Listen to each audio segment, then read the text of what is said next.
Guys, sagutin natin yung isang tanong na ating customer kung pwede daw i-direkta na lang sa Maya Savings Bank yung pagde-deposit, hindi na through Maya Wallet gagawin.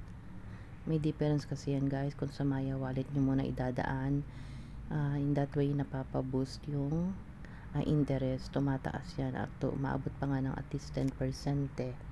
Unlike kung doon mo lang ilalagay direkta sa savings ng Maya. Yan, pakibasa na lang. May mga siya, di ba, criteria like paglo-load, pag-spend ng bills, ganyan. Yan yung usually na ginagawa natin.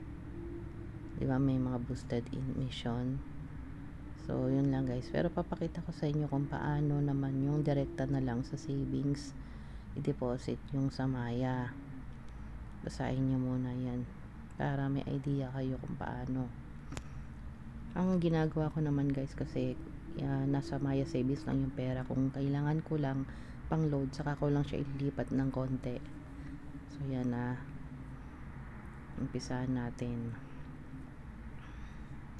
Yan, so yun yung usual way na sa savings 41 pesos yung balance ko. Para malaman yung account number, nandyan yan sa may kaliwa. Ayan, may mata dyan. Copy nya lang yan. Okay, copy niyo yung account number ng Maya Savings. So, 41 pesos yon. So, punta kayo sa paborito nyong bank kung saan kayo gusto mag-fund transfer. So, yan. I-login nyo lang yung inyong paboritong apps kung saan kayo may lamang pera. So, i-transfer lang natin. Hanapin natin ang, as usual, InstaPay para instant. So, i-type natin ang pangalan. So, whatever guys. Kasi ako pangalan ko lang nilalagay ko sa kanila. Lagyan ko na, halimbawa, Maya Savings. Kasi isa lang din yung number ko na para may kita ko agad na ito yung Maya Savings, Maya Bank. So piliin natin Maya Bank. So copy paste lang natin yung account number na kinopya natin. So nilagyan ko ng 100 pesos muna.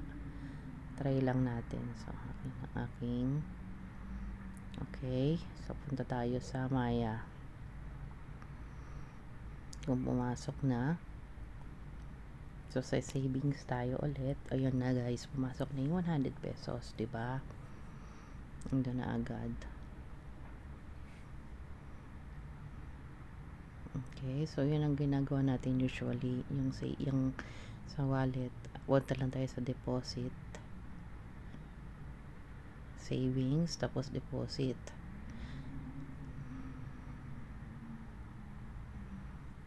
Makikita rin natin dyan yung 100 pesos. So yan yung account number, diba? Okay, yan yung account number kung paano kinaka-copy paste. Recap pa lang natin dyan. So gawin natin uli na yung 200 pesos, ililipat natin, select destination. So yan, i-type lang natin, let's say 180 pesos para may tira naman 20 pesos doon, ay 190. Ilipat natin sa savings para yon may ang 5% na pala yung aking boosted interest dyan, kung mapapansin nyo. O diba, maganda, mabilis lang. So yun lang guys, sana nakatulong tong small tutorial.